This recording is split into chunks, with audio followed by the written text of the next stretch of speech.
Hello, I am the Lonely Critic, and this is the Newtypes Podcast. Doctor Who was a show commissioned by the BBC in 1963, produced by Verity Lambert under the supervision of Sidney Newman. The reason this is so notable is that she was not only the first showrunner for a BBC TV show to be a woman, but also the first one to be Jewish. No!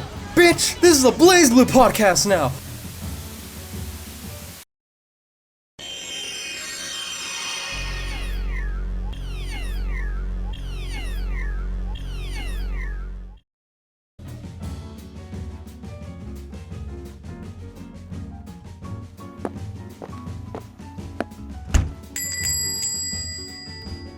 Let's fucking go! Kaiser, Loncrit, you and me! How dare you! This is my time! Yeah, finally. I wanted to sit through something I actually have more experience in. This is unacceptable. So we're not talking about Kamen Rider Double or Doctor Who? No! We need something I have experience in, bitch! Also, ironically, I forgot to say I remember it so you don't have to. With explosion in the background. We don't have the money for explosions. But I do have a buster gun that we can use instead of the toy gun he uses, so that might, make things a lot more cohesive. Yeah, I can't wait until we get big to the point where we can actually do that, but whatever. By the way, 100 subs. 100 subs. 100 subs. And to celebrate this amazing, momentous occasion, I mean, this was a coincidence, but I finally, let's say, convinced these guys to get into Blazblue. You're welcome. No, look, you made a deal with me, and then we forcefully encouraged Kaiser to play. Yes. We very much encouraged Kaiser to play, we didn't bully him, clearly. We incorrigibly encouraged him. Yeah, you Reploid oppressed me in order to play this fucking game. It's not Reploid oppression, because CBF's a robo as well. Reploid on Reploid violence. Okay, so since Lonecrit has the one Reploid friend, it's okay. Yeah, he's my Reploid friend. He's my token Reploid friend. That's how that works, right? Lonecrit's just like, I have many Reploid friends. They're all very smart and educated. That's what Hazama would say when just trying to justify his abuse of Murakumo Units. Like, I have New. She works with me. She is very competent at her job sometimes. Sometimes. I mean, to be fair, it could be worse. You could be everyone's punching bag like Carl. Or Noelle. Carl deserves it. That is fair. I remember you telling me when you were talking about his route, when you were playing it, you just said that his route was one big bitch slap waiting to happen in Continuum Shift. Yeah. Did I say that? Yeah, you said it was one bitch slap waiting to happen, because he just kept picking fights with everybody. Oh, alright. Well, I mean, that's what did happen in his bad ending. Yes. Basically, yes. Who did you compare to again, at one point? I don't remember. Who did I compare him to? Was it a Blazblue character? No, I think it was, you said Did it was, you say Yamcha? I think you might have said something along the lines of Scrappy-Doo with a motive. Oh yeah, yes, buddy. yes. Scrappy-Doo with a weapon. Oh yeah, yeah. That's exactly what Carl reminds me of. Like all of his dialogue to me just feels like, "Let me at him, let me at him." Instead of puppy power, he's all like incest power. No. No, shut the fuck up. This is not Big Order.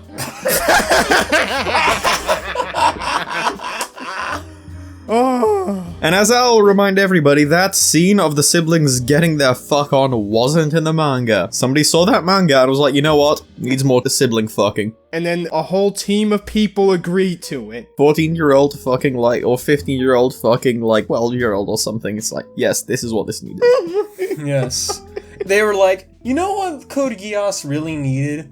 Lelouch not only fucking! See, that's somehow worse because she can't walk. Or see. Oh no, it's not worse, it's just weirder. I mean, yeah, I know what the actual explanation with her sight is, but you know how it is. Anyways, before we get cancelled, so I guess starting off with my opinion of the game and its story. Overall, pretty fucking fun. I pretty much like practically like 90% of the characters, or maybe 80%. Well, you don't dislike Platinum, so your opinion doesn't count. Exactly. I didn't say I didn't dislike Platinum, I just didn't want to fucking do a drive-by shooting at her.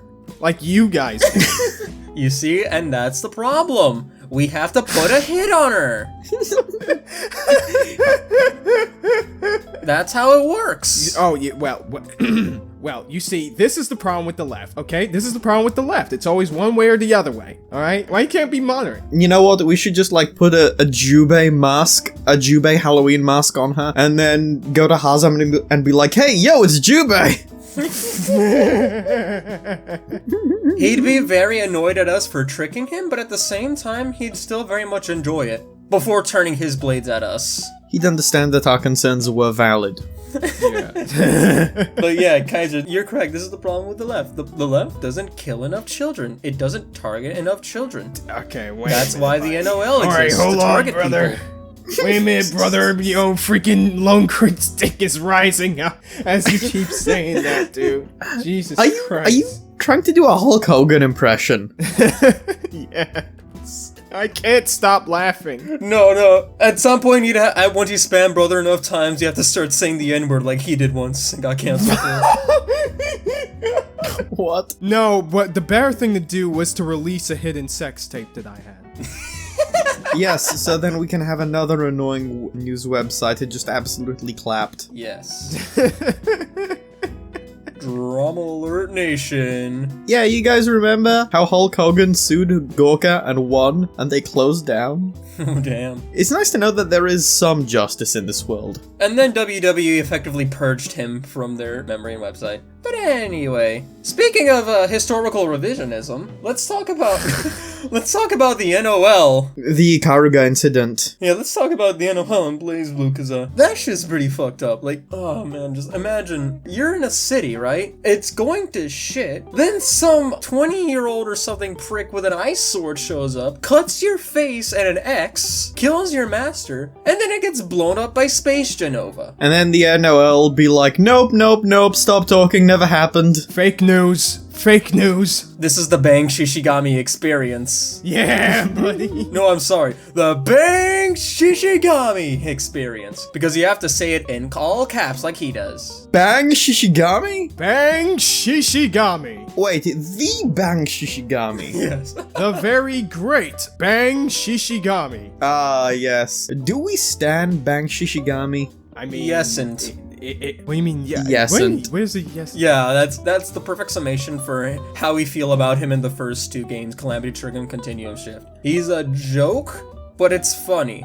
Sometimes. No, it's not. And also there are some moments where he's actually kind of cool. I mean, for me, I'd say most of the time. No, it's not. I don't It's know. funny when he's getting clowned on. I enjoy it. It is funny when he's getting... Well, it's funny when he's getting clowned on by Jin. Yes. Yes. And it's also funny when just like other people have to kind of maneuver around his antics. Oh, there was also... I'm going to miss her face. Yes. In regards to Lychee. Lunkrid, didn't you have some words to say about Lychee as well? Like Bang does. Oh, shit. I said that if we can summarize her character and her presence in one word, that word is booba. Booba. Booba. Booba! God love how in the end, when she joins the Imperator, she's just standing there. She doesn't even get any dialogue. Yeah, she's just there with Relius and fucking Tsubaki. No entrance. Yeah, some big brain who realized that having them not talk was for the best. Wow, Lunkrid saying that a smart person realizing that women not talking is for the best.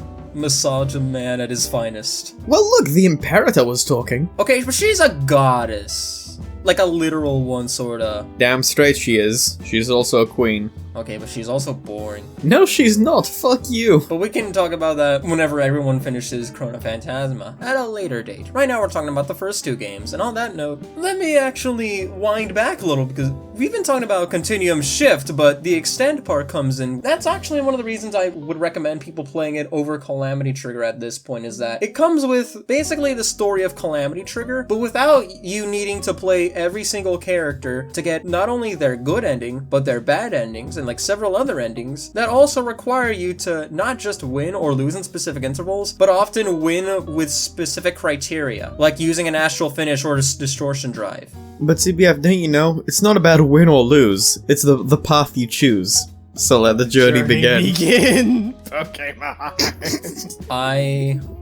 I will chop you up and turn you into a robot, just as Relius did with his family. So you're saying I get to become a Showa rider? Okay, sweet, let's go. No, but you would be a puppet in this case. That just means I don't have a henshin device to take away. Yes, but it also means you can't speak, or at the very least, very few people will understand what you're saying. Only your master will. But I get to be a Showa rider. Yes, you get to be a Showa rider at our beck and call. Thank you for understanding, Lone Crit. Oh my god, so it's like if Shocker actually succeeded. Also, okay, so, here's my question. When Jin went to Ikaruga and fought off Bang's master and there was some different shit going on, so was history changed there via phenomena intervention? That's a good question.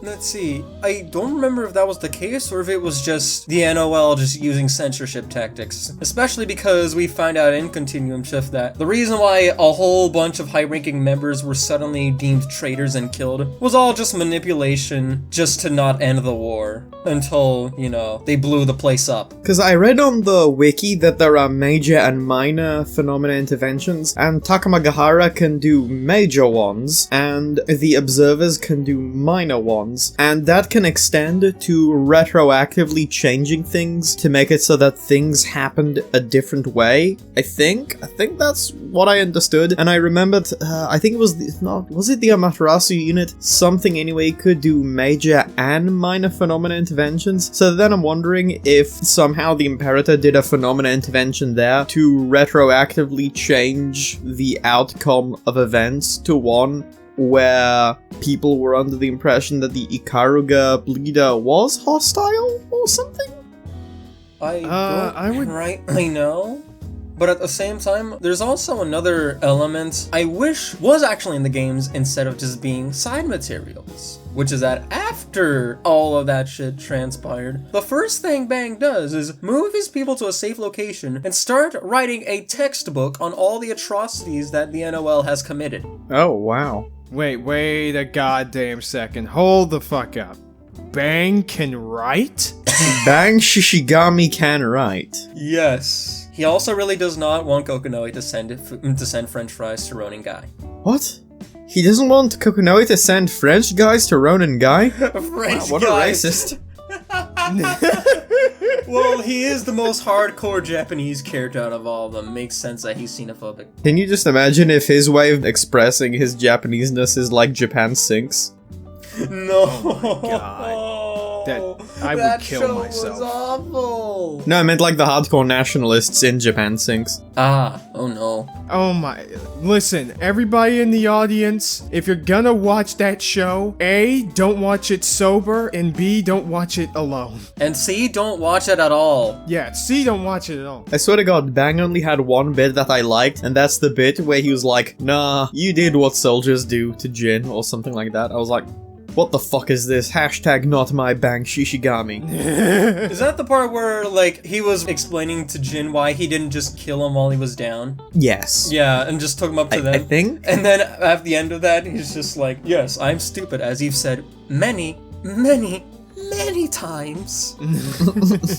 And then he keeps explaining his ideology and stuff to Jin, who just thinks, nah, this honor and stuff like that, it's all poppycock bullshit. This is war, soldier. Jin clowning on people is one of the best things about BlazBlue. Yeah, you know what the biggest thing that is practically just like carrying this game on its back, and that is the fucking voice acting. Holy shit, yes. It's so good most of the time. The dub is amazing. For a second I thought you were gonna say Hazama. Well, to be fair, a lot of characters do carry it, like him and Ragna, but the dub is probably one of the best English localizations, like, performances I've seen in any piece of, like, anime type of media. It beats most English dubs by far. I agree, but I just remembered. Kaiser, did you do Carl's gag route? I don't think I did. I didn't get there.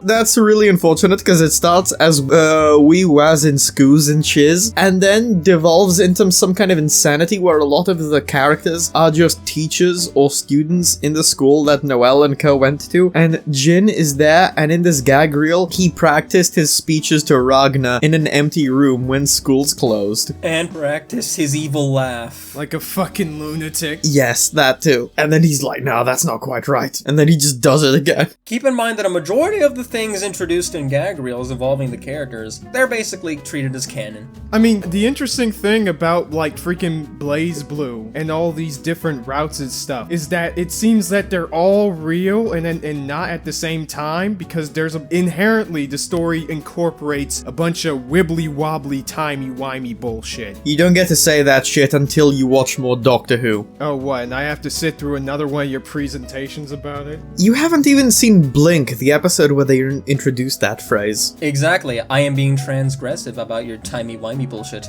So, anyway, let's actually take a step back because we haven't addressed our main character yet, Ragna the Blood Edge, an actual Chad. And speaking of things that, for a while, I thought were introduced in gag reels, but turns out it wasn't actually, because the very first scene involves him just being utterly clowned on by, being clowned on by Jubei, pretending there's a ghost there, and he's like, what the hell, old man?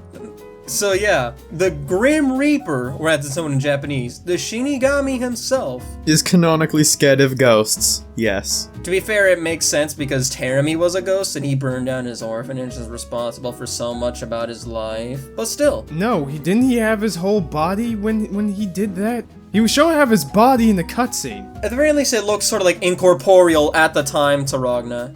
And he was influencing Jin and, the Yuki Anasa to cut off his arm. And he killed the sister. Yeah, it's fine. The sister lives. Yeah. Sort of.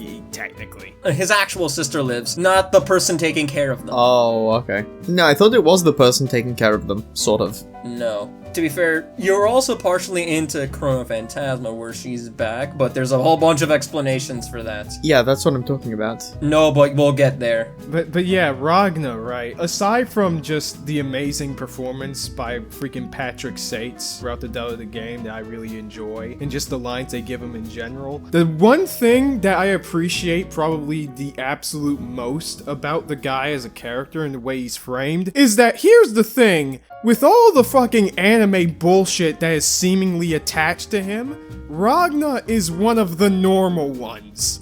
Yes. Oh yeah. Like, he's one of the normal people in this fucking game. It's emphasized even more in the gag reels where they emphasize the straight man role a lot, to him just going, what the actual shit is going on at most of the asinine anime BS happening at every turn. Like Relius's gag reel where everyone keeps getting body swapped. One of the best gag reels. Oh my god. Oh, remember that time Jin was in Makoto's body and always had the googly eyes? Yeah! Or Tao was in Hazama's. Yes! And he was like, why do I look like a hipster now? That's so funny. I'm surprised to like Tao as much as I do now as well. I was expecting to really not like her. Yeah, like, it almost looks like she'd be like the really annoying mascot-ish type character, but no, she's actually just kind of fun when she's into being a pervert. But to be fair, she's like 14. Makes sense, I guess. No, it doesn't. Thought she'd be like 16. Yeah, no, Anyway, point is she's a horny teenager. That reminds me, I nominated that for the podcast. We shift CBF's nickname from Code Based Fate to Code Good Guy Fate for introducing us to Blazblue. Code Good Guy Fate. Giving me Ragna's nickname as dubbed by Tao. Yes, as dubbed by Tao. Yeah, honestly, you know how it is with like cat girl characters or mascot characters like her, that they give her these like speech parentism things. But Tao is probably not only the most bearable, but probably my favorite one of that, given how just good the comedy with her is most of the time. Agreed. So, okay, I gotta ask, who is all of our favorite characters? Mine was Jin/Hakumen, and I don't give a fuck about spoilers, Jin and Hakumen are the same person. True, but you also do have to differentiate them a little bit. They're different playable characters. Yeah. Mine, of course, is Ragna the Blood Edge. I'm talking just in Continuum Shift Extend.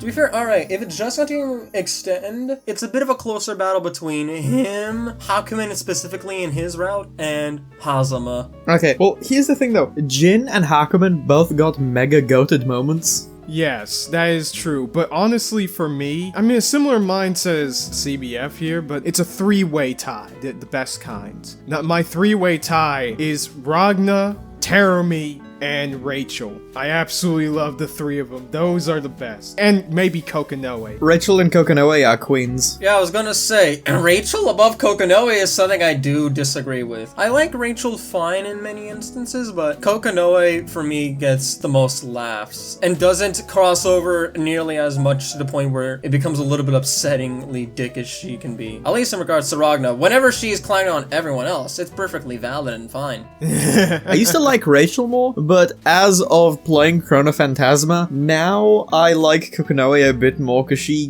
gets more screen time, she interacts with people more in person, and she gets more good dialogue. Yeah, also with the teach me Professor Kokonoe moments are fucking funny as hell.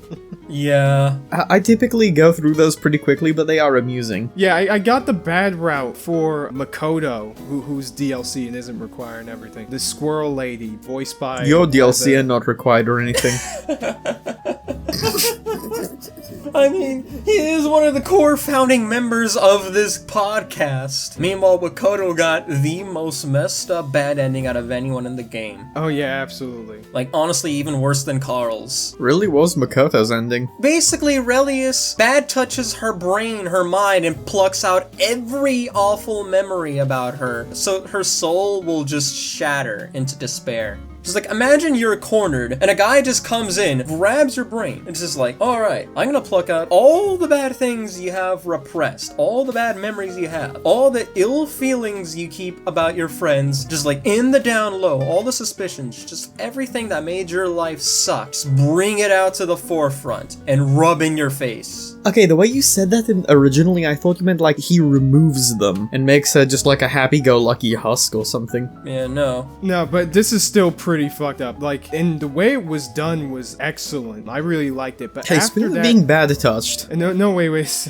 Yeah, no, I think that's how they described it in the Kokonoe part of that ending. Is she's like, yeah, this dude bad touched your mind. But the rest of that whole thing, that segment, was about Kokonoe being mad that freaking Makoto got bigger boobs than her. And that's not even the funniest instance of one of these where she gets pissed. Like, the one in Valkenhain's bad end. Yeah. In his Help Me, Professor Kokonoe, where she's like, why? Why do you get to be playable? Why not me? Do they hate me? Is this some sort of conspiracy? And he has to come up with a BS explanation of just like, oh, no, you're actually their secret weapon for whenever the games start declining in popularity. They'll put you in as a playable character and everything will be right with the world. Cut to Chronophantasma Extend. Everything is wrong with the world. She's the most broken character in the game. Everyone hated fighting her. She got banned. Really? Remind me, CBF, have I played as Kokonoe yet? I don't think I have. No, you don't get to play as her in the main story, but because she was originally DLC and, got put in Extend, she was busted. You know what, speaking of cool characters, playing Bullet in Chronophantasma, I think she's my favorite new character to play. Playing Bullet is so much fun. Anytime I see her on screen or I see her doing her thing, the only thing I can think is reckless fire. Da, da, da, da, da, da, da, da, da, da, but yeah, let's save the Chronophantasma talk for another time, but yeah, I think Kaiser will probably enjoy her. I'm not gonna say the most out of all the new characters introduced in that game, that'll be Azrael, but yeah, she's fun. I mean, there are a few I'm very much anticipating. Bullet is definitely one of them because I just like her design in general and I have a soft spot for brawlers. Because she looks like Kazuma. Because she reminds you of the Major. No, because unlike you, I don't like Scryed, Lone Crit. I don't know what to tell you. We've been over this. How many times do we gotta tell you this, old writer man? We gotta teach you this lesson. Also because she looks like the Major. Or at the very least, one of her alternate costumes is the Major. Really? Yeah, that's really dope. But anyway, back to the games that everyone here has played, starring Diet Guts. Because yeah, that's actually kind of how I describe Ragna a little bit. Just like, you take a shonen protagonist. And the moon, and the sun, and everything that seems like fun. Jin and I want to have a word with you for that. But it's like, you take a 2000 just edgy shonen, like, anti-hero, and a 90s one, But it's like, okay, how about we just clown on him all the time? And the show and the game knowingly takes the piss. Yeah, like, Kaiser, you know what he reminds me of? His style reminds me of, like, Dante from Devil May Cry and Koga from Garo, but if Koga was a fucking joke. You know what also reminds me of a little bit? Fucking Kazuma from freaking Kazuma from Kazuma Stigma. Yeah, buddy! Jinx. Knock on wood. No, you. Anyways, fucking, yeah, that's what he definitely reminds me of. Because, again, he's just a guy in a world that is just fucking crazy as shit. And he talks like a normal person, but everybody else doesn't most of the time. So he's all like, God damn it, dude, please, just tell me what's going on. Yeah, like, that's Ragna in a nutshell, just like, please, level with me here. For once, Rachel. For once, Jubei. For once, literally anyone who knows things that he doesn't. Just like, talk like a layman, please. Stop being coy. You're annoying the shit out of me. My apologies to you and your excrement both. You really like co-opting her dialogue, don't you? Yeah. I really like that line. Dude, her dialogue is so good, she's like peak snack. Mela Lee does a great Rachel. She does feel like Daichi Nobu, though. Yeah, but I'm pretty sure Monogatari came first, probably. More than likely. Let me actually look that up, because the original Blazblue Calamity Trigger was 2008. Oh, yeah, then Monogatari definitely came first. Actually, yeah, no, Monogatari had to have come first, because while Bake was adapted in 2009, you know how line novels work, it takes a few years. Oh, by the way, so I asked Kaiser this earlier, CBF, who do you find more annoying, Luna and Senna as a group, or Gi and Nago? You also asked me this, and that's a tough one because Rachel's groupies are both similarly insufferable, but especially Guy for his voice. For me, it's especially Nago. Meanwhile, with Luna and Senna, it's like Luna has a little bit more sense to him while being trapped in Luna's body, and Luna is an insufferable half pint. So it makes the question kind of difficult. Voiced by Nagatoro, basically. It's the same voice actress. I did not know that. That's quite interesting. For me, for my money, I'd say I actually think I find Gi and Nago a bit more annoying. Same, honestly, especially after playing through Platinum's route. Yeah, like after a while, the slapstick antics with Rachel just like bitch slapping them gets kind of old, and it's just like, I kind of wish they weren't there half the time. I'm with Ragna on this one as well. At least Luna and Senna are relevant. Gi and Nago just sort of chime in to be annoying. They're groupies. Yeah, and they're just there to make her attacks kind of palpable. And even then, like, she only uses Nago for most of the time. The other one isn't. Before I completely forget, the ending of Jin's route. Yeah. When he finally gains control of Yuki Anasa and his power is fully unleashed, and then he just claps, just completely stomps Tsubaki. His moves finally unleashed, just the screen is filled with ice and relentless attacks. It's so hype. Yeah, because like for the majority of that one, after he got his ass whooped by Ragna in the first game and a whole bunch of stuff happening, the Yuki Anasa just started rejecting him, just wouldn't let itself be sheathed, because all the Noxnic Tauruses, you know, like the crazy weapons that people like him and Ragna and others have, it's just like, no, I won't let you unsheath me. You're not worthy of me. And so he kind of just has to actually, you know, develop, understand his ideology or a lack of one. And then a freaking LTG style speech from freaking Hakumen to get him off of his ass. Well, wait a second. The reason why, as far as I remember, the reason why Yuki Anasa didn't let Jin draw it is not because it thought he was unworthy per se, it's because he tried to reject the sword's will. It was trying to mind control him into relentlessly attacking Ragna, and he was like, no. I am not crazy. I refuse. But he was not strong enough to override it with his power of order yet.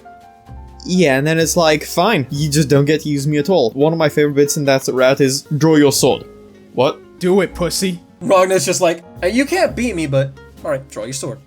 What? Do it. Yep, Just do it, pussy. Draw your sword. Do it. I'm trying, bro. Do it, do it, do it, do it. That was so hilarious and pathetic. It's like, oh my god, Ragna completely had that fucker pegged. Yeah, for once in the entire game, Ragna knew what's up more than somebody else, and he had to be the big cryptic man.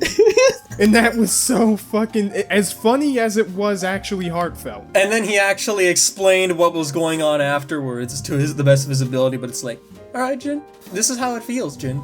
This is how it feels to be inferior. Oh yeah, like Jin was so pathetic in Continuum Shift Extend, because especially when you do reconstruction, it feels like every time he's on screen, it's just him talking high and mighty, getting absolutely wrecked by Ragna. No, brother, don't do it, don't go. Yeah. Please, brother, I need to suck your cock. And or kill you. And Ragna doesn't even give him the dignity of putting him down. He just walks away with Jin crawling on the floor. Yeah, and then like fucking Hakumen, his low tier god speech is like your purpose in life to suck my dick daily. Your purpose in life to be on my streams daily. You have zero purpose in life. Just like mollywops his ass. By the way, what's that speech you love so much, Kaiser? What's the Hakumen speech you love so much? I am the cold steel. I am the white void. I think you actually have those two reversed. That's reversed. I am the white void. I am the cold steel. I am the just sword. I shall reap the flames of destruction and destroy all the sins in this world. I am Hakumen. The end has come. Yeah, boy. And so has Kaiser. Oh my god. To be fair, I think we all did with his route. Yes, yes, yes. One of the few times where he actually just felt more like a human instead of just an almost immovable force of destruction. Especially the scene with him and Tsubaki. He felt like a boring Terminator. Also, I love how they didn't really overuse the white void speech. I expected more of that, but thankfully they didn't do that. But yeah, the part with Tsubaki was great. Just one of the best in the game. It added a lot of pathos to the characters, like how Tsubaki's revering him and the way he's approaching her, it's so good. Oh my god, lone crit, lone crit, lone crit. Hakumen's speech to Tsubaki is just like freaking Quattro Bagina's speech about Char as the Voltica. Is it? Wait, what does he say? Tries to keeps dodging the fact that he's Jin. I once knew a man named Jin Kisaragi. But it's kind of in reverse because he is talking about himself. His penis was 3 times the size of a normal man. Oh yes, definitely. Was it also 3 times faster? No, it has to be 3 times slower so the sex can last longer. Exactly. Char is the first Zex machine. That doesn't sound very gratifying, but whatever.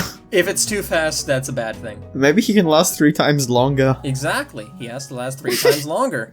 Best part of that whole thing with freaking Hakumen talking to Jin during Jin's route. Actually, I think it was during Hakumen's route, actually. Because Hakumen is all like, the level of your stupidity. I cannot forgive you any more than I can forgive myself. Oh, yeah. Or something along those lines that kind of hint at that a little bit. I can't remember the exact line, but it was something baller like that. It's another reason why I wish some of the side materials were actually, in the game, and why I'd like for them to be in an adaptation. Because it's like, the Wheel of Fortune drama shows the actual very first time loop, where all this shit went down, where it's just like, New just comes in. Is that the one where Ragna was a vampire? Yes. It's like, New just comes in, does her thing, but this time, Tsubaki's trying to stop them. She gets viciously murdered as well, and then Jin falls into the cauldron right after everyone else and becomes Hakumen.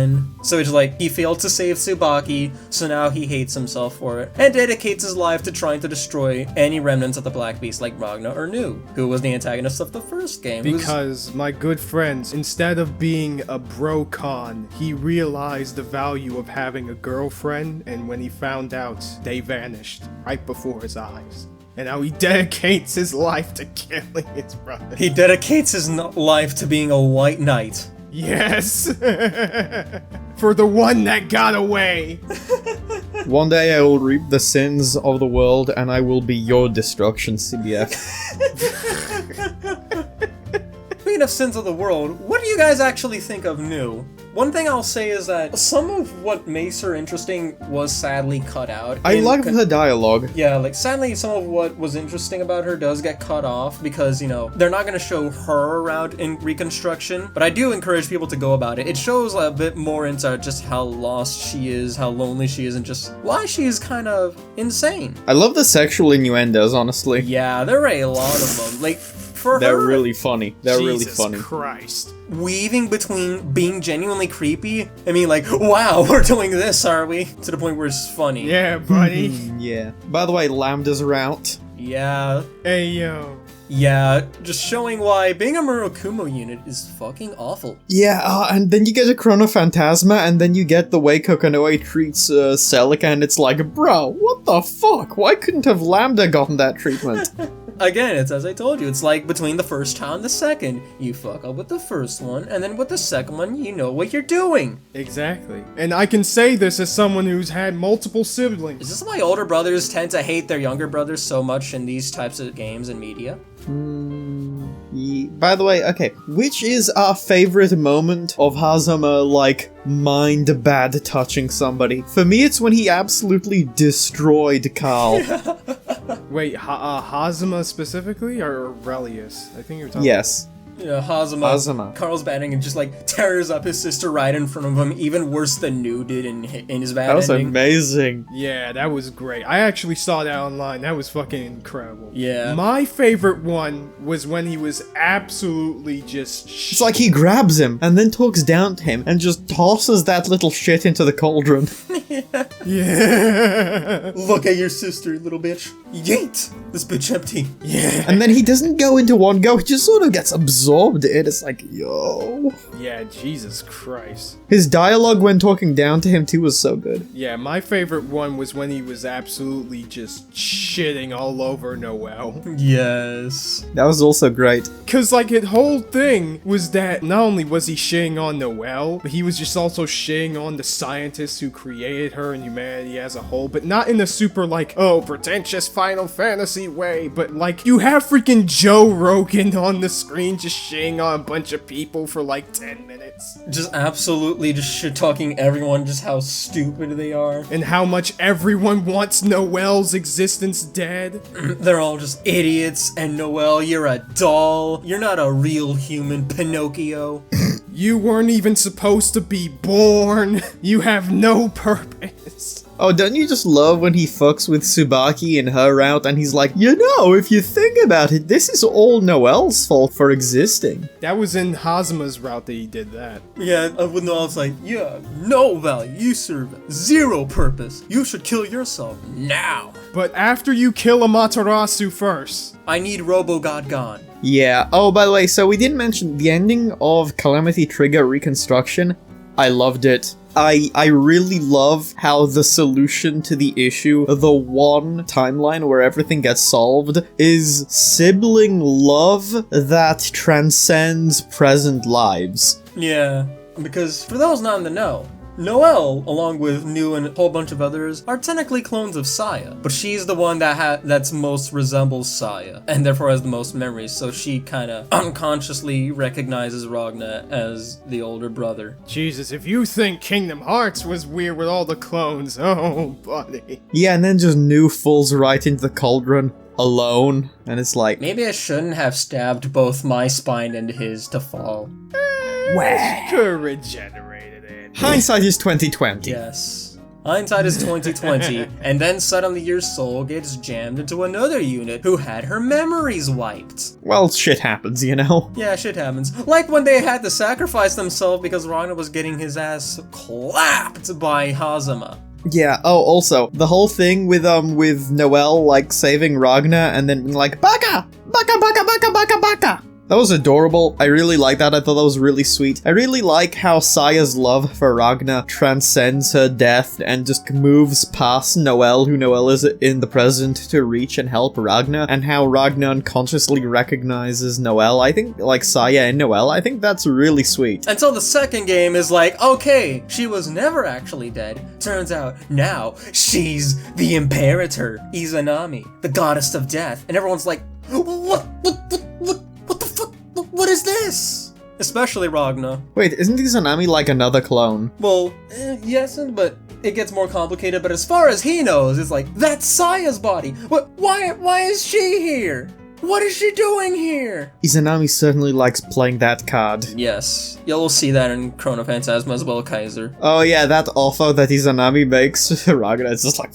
And then she's like, come on, big brother, join me. Yeah, oh yeah, speaking of the true ending, I absolutely love it. For one thing, being able to really just bust out the Blazblue with the Idea engine that Lambda/New had. yeah, the Lem engine, just like absolutely shitting all over Hazama, which I wish I pulled his astral finish on during that time, even though I was in style mode. Oh my god, I just realized. I've got a funny anecdote about that. So I never did an astral finisher in the first game in Calamity Trigger Reconstruction. I didn't figure out how to do it. But then, when I was in the final fight against New, that's when I did it for the first time. And the music, the da-da-da-da-da-da, infinity, da-da-da-da-da, that's when that played. I was like, yo, this is god tier. And then Lone Crit tried the same thing against Hazama. It was going well for the first part. He just miscalculated a little bit on his first attempt. And that deflated it for both of us when we were watching him do it. Yeah. He had to get himself killed a few times because he refused to accept that. Yeah, I needed the perfect ending. By the way, Kaiser, if you think about it, when Hazama got beaten, if you think about it, you know what that's called? It's called a Xanatos Gambit. Ah, yes.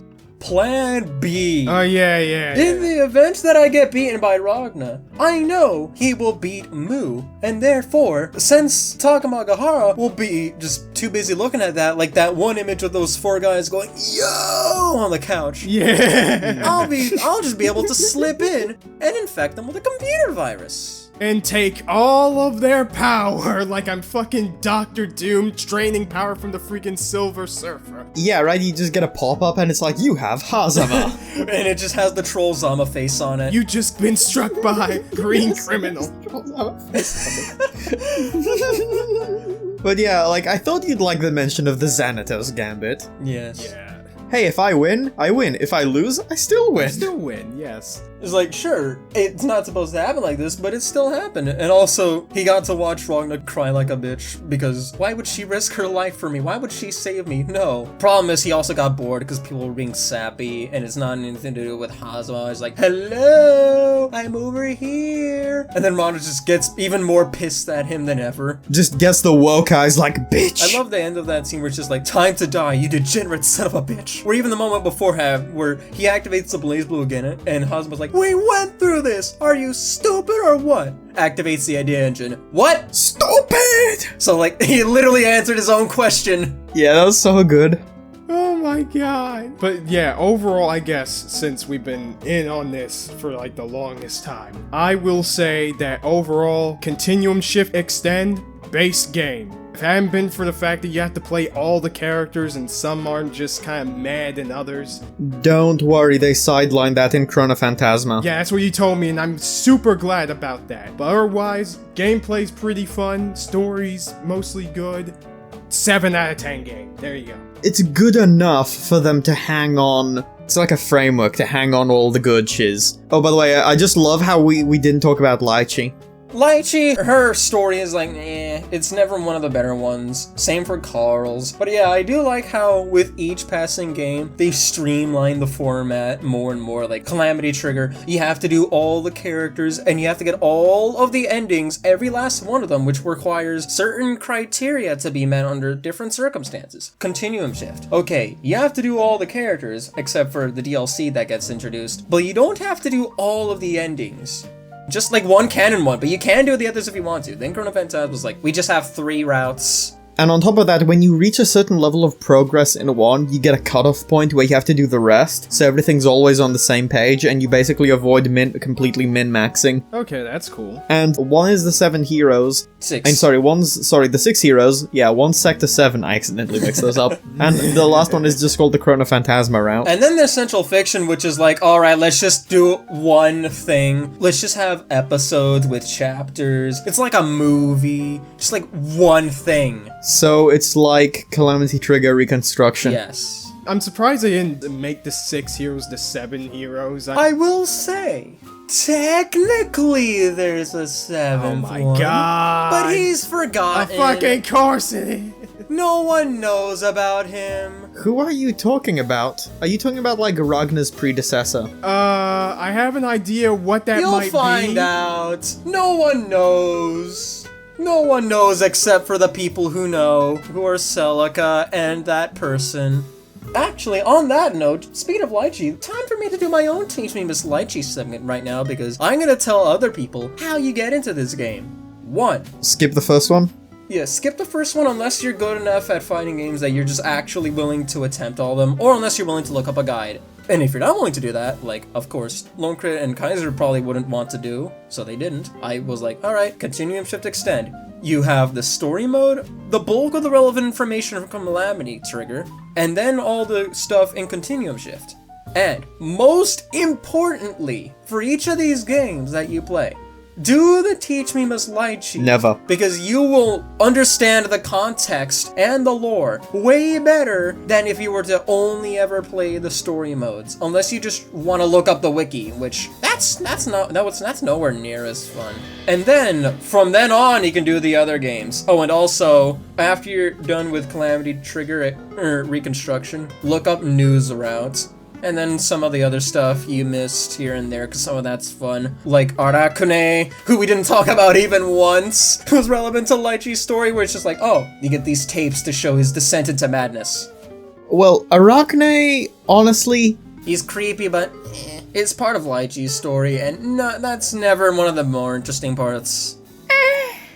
The only bit I found interesting was, like, his bad ending, or his alternate ending, and, like, when he becomes Roy again for a bit, that's it.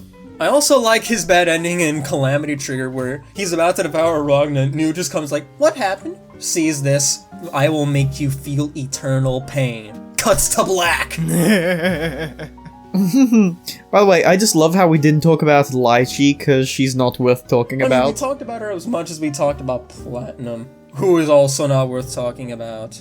I was expecting Lychee to be awesome, just like seeing her in the opening, you know, where she strikes the pose and has the staff and just lands on thing, it's like, yeah! And then you see her in the game and it's like, oh, wait, never mind. But I still do like, along with a lot of the gag reels, it's like, well, especially the gag reels, because a lot of them, like, Noelle's are hilarious, but I just love how in Blazblue, in spite of, like, one thing I made a point in episode 13 was just how awful Ragna's circumstances are, and how, in spite of how comically bad they are, he keeps fighting. And that's kind of emblematic of the whole thing. The world is a convoluted nightmare like where a whole bunch of awful things happen. Like Kamen Rider. But yeah, but like but there's a sense of hope to everything, and people are still able to live somewhat decent lives, have moments of just peace and tranquility that are absolutely beautiful, like some of Ragna's flashbacks when he inherits the Blood Edge. Like in Kamen Rider. The Blood Edge moniker. Or, as much as Lone Crit doesn't like it, the military academy,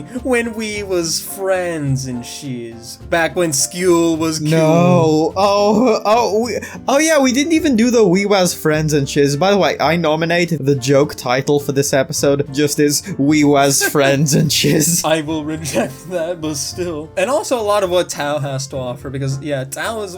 That's another thing with Tao. She's not just hyperactive, lol, random girl. There's a lot of, like, I especially love the flashback where she and Ragna met for the first time. It's like, Blockhead! Or like, who are you calling Blockhead, bitch? Just chases her around. And it turns out neither of them remembered each other anyway. Actually, wait, Ragna does remember? But he's like, oh yeah, that's right, you are that person. But she didn't remember at all. What I love is that one time in Chronophantasma when Tao is talking about Bang, and then you just got a thing of Bang in the sky doing a thumbs up and smiling, and then you get all the little... That's also Continuum Shift. Oh, really? And then you have like all the Kaka clan kids like striking Kamen Rider poses. Yeah. Poor scruffy guy, as she calls him. That's so good. Do you remember that shit, CBF? Did you notice? Like, they were doing Kamen Rider poses and they had the belts. It was so cute. I didn't notice that part until he pointed out. Turns out that was also in Calamity Trigger. Only in one of Bang's endings, though. Like, the original Calamity Trigger. But yeah, we didn't even get to talk about the combat and stuff, which is immensely stylish. Some amazing 2D sprite fighting game action. Or even the music that's just all glorious Daisuke Ishiwatari metal tunes and stuff. But we got most of the contents of the stories that we needed to. We got some of the heart and soul of Blazblue that I feel it is, where just amidst this awfulness, there's still a lot of hope being carried throughout.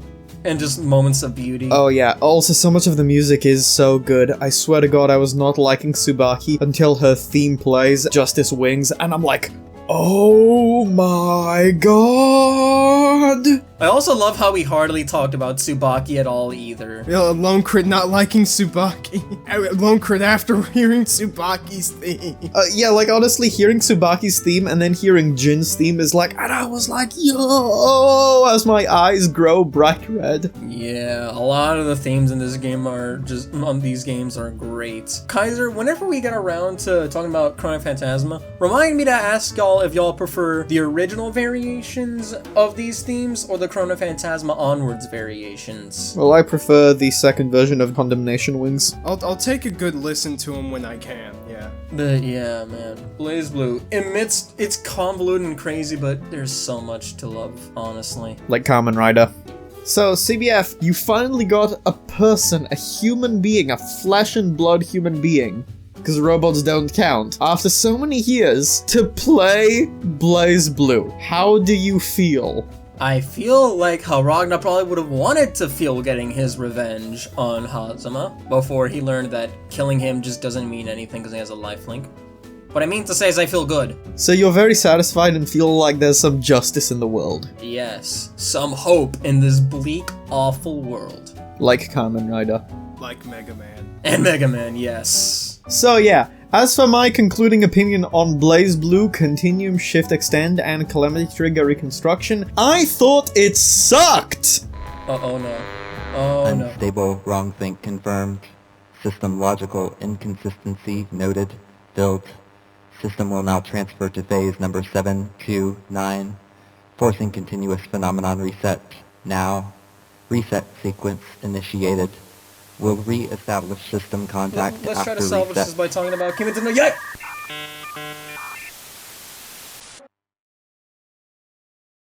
One of the many possibilities of the Continuum Shift.